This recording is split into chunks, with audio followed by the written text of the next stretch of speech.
तक सब लोग टिकट मांग रहे थे, थोड़ी प्रतिद्वंद्विता सबके बीच में थी, लेकिन टिकट किसी एक का होना था मोहित जी। टिकट घोषित हो चुका है। टिकट 18 लोग मांग रहे थे, 18 में से किसी एक का टिकट इस समय बौखला गई है पूरी तरीके से।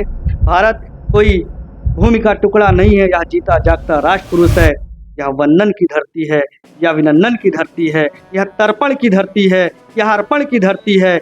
यहाँ की नदी नदी हमारे लिए गंगा, तो कंकड़ कंकड़ शंकर है। हम जिएंगे इस भारत के लिए, हम मरेंगे इस भारत के लिए। और भैया, मरने के बाद भी यदि हमारी गंगा में प्रवाहित अस्थियों को कोई कान लगाकर सुनेगा, सिर्फ एक ही आवाज आएगी, भारत माता की जय। साथियों, सादर नमस्कार, जय हिंद, जय भारत। मैं मोहित पांडे और आप देख रहे हैं दिव्य दर्शन अयोध्या। इस समय हम विधानसभा सीट उपचुनाव मिल्कीपुर की हम बात करते हैं, जहां इस समय चुनाव का जो है मामला बिल्कुल गर्म और चरम पे चल रहा है। और ऐसे में देखना ये है कि किस पार्टी का परचम लहराता है, जबकि इससे पहले चुनाव में भाजपा को भारी हार का सामना करना पड़ा है अवधपुरी में, जबकि इतना भव्य और दिव्य भगवान श्री राम का मंदिर निर्माण के बाद। तो अब की बात ये देखना है कि बीजेपी किस प्रकार से अपना परचम मिल्कीपुर में उपचुनाव में लहरा सकती है। और क्योंकि बात करें तो सपा जो वो भी पूरा अपना दमखम लगातार लगाई हुई है। तो ऐसे में खास बातचीत में हमारे साथ इस समय मौजूद हैं प्रधान संघ के जिला सचिव और भाजपा के मंडल उपाध्यक्ष और कोरी समाज के बीकापुर तहसील के अध्यक्ष, युवा नेता और जनता के बीच में अपनी एक छवि छोड़ने वाले और धाकड़ और अपने आवाज़ों को निरंतर बुलंद करने वाले, निरंतर समाज सेवा में और भाजपा प्रत्याशी के तौर पे दावेदार हमारे साथ इस समय श्री मुकुल आनंद जी मौजूद हैं। उनका अपने न्यूज़ चैनल डीडी अयोध्या पे बहुत बहुत स्वागत करते हैं और उनसे हम आज बहुत खास बातचीत करेंगे इसी मुद्दे पे कि इस समय जो चुनाव चल रहा है बहुत सरगर्मी में चल रहा है और बात की जा रही है क्या कैसे और इनकी जो भूमिका है किस प्रकार से इनका समाज में रहा है। करीब आपको हम ये भी बता दें कि ये मुकुल आनंद जी करीब कई महीने से लगातार अपने समर्थकों के साथ, अपने स्वयं गाड़ी के काफिले के साथ लगातार क्षेत्र में निकले हैं, भ्रमण किए हैं, जनता के बीच में गए हैं और अपना पार्टी का विश्वास जताए हैं। उनको पार्टी की जो योजना है पूरी हर चीज बताएं क्या कैसे और अपना ये पूरा छवि बनाए हैं, पूरी चीज हम इनसे मुकुल आनंद से जानते हैं। पहले तो मुकुल आनंद जी आपका बहुत बहुत धन्यवाद मोहित जी। सबसे पहले तो आपके न्यूज चैनल डीडी अयोध्या का मैं आत्मीय मन से धन्यवाद ज्ञापित करता हूँ। आपने हमारे दरवाजे पर आ करके हमारा साक्षात्कार लेने का भरोसा जताया, इसके लिए मैं आपका अपने तरफ से बहुत बहुत धन्यवाद ज्ञापित करता हूँ। धन्यवाद जी। मुकुल जी, आपसे हम सवाल स्टार्ट करते हैं।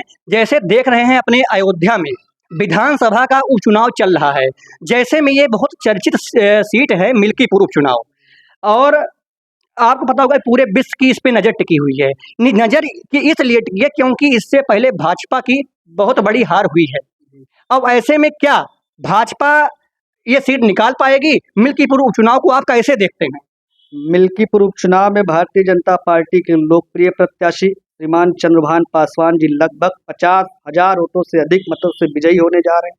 आप ये तय मानिए, वहाँ की देवतुल जनता ने मन बना लिया है भारतीय जनता पार्टी के पक्ष में अधिक से अधिक मतदान करने के लिए।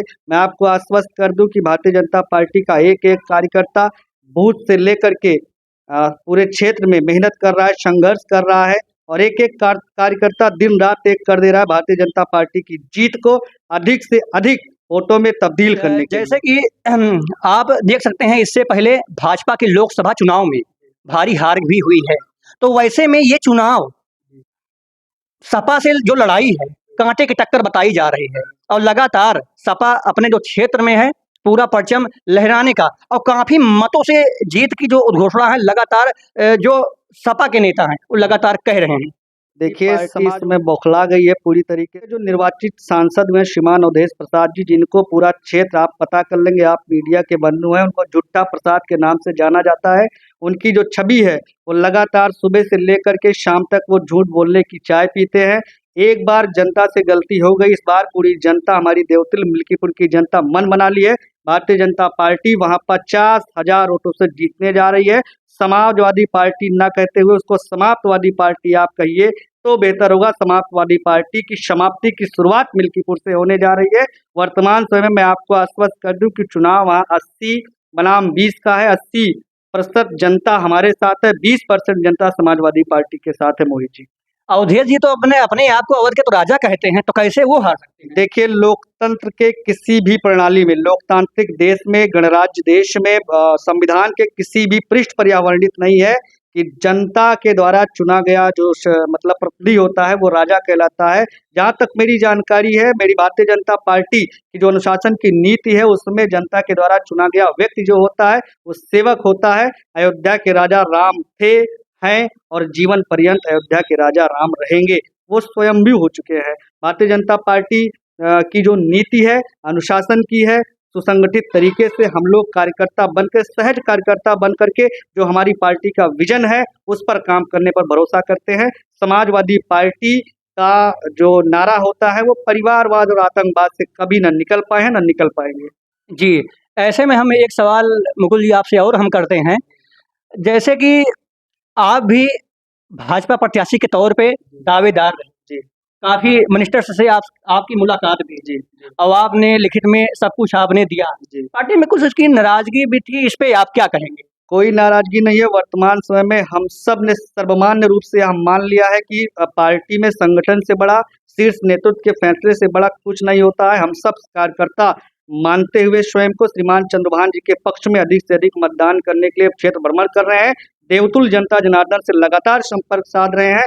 किसी प्रकार की कोई नाराजगी नहीं है। 18 लोग मांग रहे थे, 18 में से किसी एक का टिकट। मन में यह था कि हमारा चुनाव निशान सिर्फ और सिर्फ कमल का फूल है। हमारी नीति में भारतीय जनता पार्टी की अस्मिता छिपी है। उसकी नीति और नियत लेकर के हम सब जनता के बीच में जा रहे हैं और पार्टी का एक प्रत्याशी तय हो चुका है। उनके पक्ष में हम नाराजगी नहीं है, हम भी नाराज नहीं है। हमारे पार्टी का जो अभी तक सब लोग टिकट मांग रहे थे, थोड़ी प्रतिद्वंद्विता सबके बीच में थी, लेकिन टिकट किसी एक का होना था। मोहित जी, टिकट घोषित हो चंद्रभान, बड़े भाई चंद्रभान पासवान जी के वो साथ इसलिए है। क्योंकि वो पीडीए के साथ है।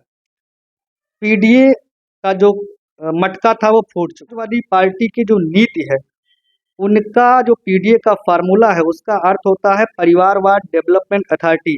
वो परिवारवाद से न कभी निकल पाए हैं, न कभी निकल सकते हैं। परिवारवाद, आतंकवाद का समर्थन करना उनके नीति और नियत में है। यही समाजवादी पार्टी की विचारधारा। और ये भी पता चला है कि जो भाजपा के कार्यकर्ता हैं वो अभी घर घर पहुंचे नहीं, जबकि सपा के कार्यकर्ता लगातार वो घर पे जनता के पहुंच रहे हैं। विपक्ष के पास रोने के अलावा कुछ नहीं है। विपक्ष ये ढिंढोरा पीट रही है। भारतीय जनता पार्टी का एक एक कार्यकर्ता बूथ पर मेहनत कर रहा है और वो परिणाम आपको आप 5 फरवरी को मतदान हो जाने दीजिए। 8 फरवरी को विपक्ष रोएगा, ईवीएम पे रोएगा, उनके पास और कोई शब्द नहीं होगा। भारतीय जनता पार्टी, मैं फिर कह दूं, 50,000 वोटों से जीतने जा रही है। मुझे कितना कन्फर्म से कह सकते हैं? हमारा विश्वास है। भारतीय जनता पार्टी का अपना स्वयं का भी, आप जनता को, जैसे समाजवादी पार्टी ने संविधान और आरक्षण के मुद्दे को लेकर के एक बार गुमराह किया, बार बार नहीं, इस बार जनता पूरा मूड बना चुकी है। और ये आरक्षण का रोना रोते हैं समाजवादी पार्टी के लोग। ये वही समाजवादी पार्टी के लोग हैं जिनके साथ इनका गठबंधन है कांग्रेस पार्टी। हमारे बहुजन समाज के नायक जिनको कहा जाता है सरदार अम्बेडकर जी, जिनको कांग्रेस पार्टी ने कभी सम्मान देने का काम नहीं। अयोध्या के माध्यम से आप जनता से लास्ट शब्द क्या कहना चाहेंगे? मिल्कीपुर उपचुनाव, मिल्कीपुर जनता के लिए, अयोध्यापुर जनता के लिए। मिल्कीपुर की देवतुल जनता जनार्दन को मैं आपकी तरफ से, आपके चैनल की तरफ से हाथ जोड़ करके उनके चरणों में बारंबार प्रणाम निवेदित करता हूं। और मैं आप सबसे निवेदन करूंगा कि एक बार जनता गुमराह हो चुकी है।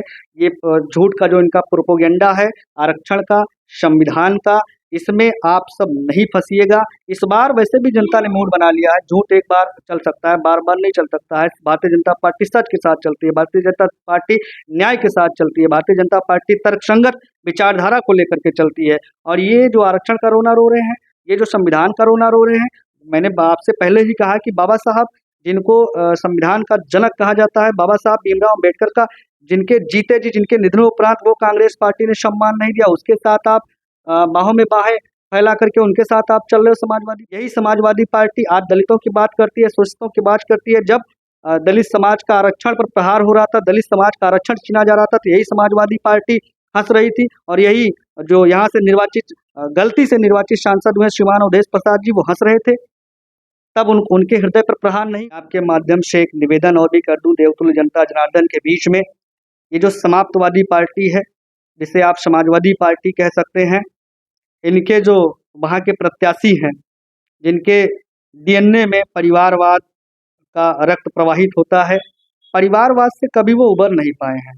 और जो स्वयंभू हैं, जो स्वयं को राजा मान बैठे हैं, श्रीमान अवधेश प्रसाद जी, हमें लगता है कि वह आपातकाल का 1975 का 21 महीने का वह काला दिन भूल गए, जब 19 महीने की जेल, आप उनसे पूछिएगा, आप मीडिया के बंधु हैं, मैं तो खुला चैलेंज करता हूँ श्रीमान अवधेश प्रसाद जी को, मैं तो खुला चैलेंज करता हूँ समाजवादी पार्टी के किसी भी नेता को, भारतीय जनता पार्टी के सिपाही के सामने बिठा दीजिए, मैं उनसे सब चुनावी यात्रा में गठजोड़ किए हो, जिनके आपातकाल के दरमियान आपको 19 महीने की जेल हुई, आपके माँ के निधन के उपरांत आपको पैरोल नहीं मिला, आप अपनी माता को अंतिम बार कंधा नहीं दे सके।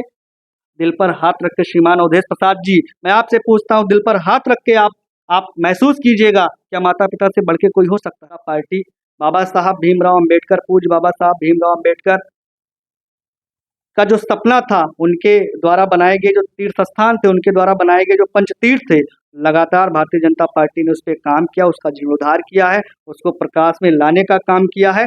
और दूर कहे जाते हैं, आप अपने यहीं अयोध्या में ले लीजिए, आपका एयरपोर्ट, भव्य दिव्य एयरपोर्ट, अंतर्राष्ट्रीय एयरपोर्ट महर्षि वाल्मीकि के नाम पर है भैया। तो हमसे ज्यादा कौन? हमारे दिल में दलित, वंचित, शोषित समाज हमारे हृदय में, हमारे दिल में, भारतीय जनता पार्टी के एक एक कार्यकर्ता के मन में है। हम तो उस नीति को मानने वाले लोग हैं कि यदि आप राष्ट्र की बात करोगे, यदि आप देश की बात करोगे, तो इसी देश में, मत भूलिए, इसी देश में अब्दुल कलाम जी भी पैदा हुए थे। ऐसे रत्न थे जिनको भारतीय जनता पार्टी ने ही देश की सर्वोच्च पद पर, राष्ट्रपति के पद पर आसीन किया। हमने तो दो बार एक दलित समाज से राष्ट्रपति बनाने का काम किया। मैं खुला चैलेंज करता हूं, यही कांग्रेस पार्टी, यही समाजवादी पार्टी कभी क्या किसी दलित समाज से किसी व्यक्ति को मुख्यमंत्री या प्रधानमंत्री बनवाने के लिए या बनाने के लिए आश्वस्त किया है? नहीं हो सकता है, क्योंकि उनको सिर्फ दलितों का वोट चाहिए, उनको सिर्फ शोषितों का वोट चाहिए। भैया, मैं आपके माध्यम से बिल्कुल हाथ जोड़ करके पुनः निवेदन करता हूं कि जहां राष्ट्र की बात हो, जहां समाज की बात हो, जहां अंतर्राष्ट्रीय स्तर पर भारत को विश्व विजेता बनाने की बात हो, आप सब भारतीय जनता पार्टी के साथ रहिए। हमारे दिल में राम भी हैं, जनता के लिए रोटी भी जरूरी है। और श्रद्धेय पूज्य अटल बिहारी वाजपेयी भी कहा करते थे कि भारत कोई भूमि का टुकड़ा नहीं है, यह जीता जागता राष्ट्र, कोई भूमि का टुकड़ा नहीं है, यह जीता जागता राष्ट्र पुरुष है। यह वंदन की धरती है, यह अभिनंदन की धरती है, यह तर्पण की धरती है, यह अर्पण की धरती है। यहाँ की नदी नदी हमारे लिए गंगा, तो कंकड़ कंकड़ शंकर है। हम जिएंगे इस भारत के लिए, हम मरेंगे इस भारत के लिए। और भैया, मरने के बाद भी यदि हमारी गंगा में प्रवाहित अस्थियों को कोई कान लगाकर सुनेगा, सिर्फ एक ही आवाज आएगी, भारत माता की जय, भारतीय जनता पार्टी की जय। ये हमारा विजन है, इस विजन को लेकर के हम आगे बढ़ रहे हैं। और बहुत धन्यवाद आपका, आपने साक्षात्कार लेने का प्रयास किया, बहुत बहुत स्वागत है आपका, धन्यवाद। ठीक है मित्रों, देख सकते हैं इस समय हमारे साथ ये काफ़ी उपचुनाव पे चर्चा की, काफ़ी वार्ता की और अपने मधुर वाणी, मधुर कंठ के साथ इन्होंने अपनी वाणी को विराम दिया। तो देख सकते हैं ये चर्चा है और ये जो आपको रिपोर्ट दे रहे हैं, ये मिल्कीपुर उपचुनाव का जो रिजल्ट है, जो बातें थी और जो नाराजगी की बात थी, वो भी स्पष्ट हो गया। अभी हम स्वयं बात किए और इन्होंने पूरी जानकारी दी है। और आप लोग वीडियो को कहाँ से देख रहे हैं मित्रों, कमेंट जरूर करें। और चैनल पे अगर आप नए हो, चैनल को सब्सक्राइब जरूर कर लीजिए। और ऐसे ही पूरी अपने अयोध्या की, अन्य प्रदेशों, अन्य राज्यों, अन्य विधानसभा चुनाव की नोटिफिकेशन पाने के लिए बेल आइकन जरूर प्रेस करें। और पुनः आप सभी को ऐसे ही हम कवरेज और जानकारी देते रहेंगे। ठीक है मित्रों, पुनः मिलते हैं आप सभी को एक नए वीडियो और एक नए कवरेज के साथ। तब तक के लिए आप सभी को हृदय से धन्यवाद।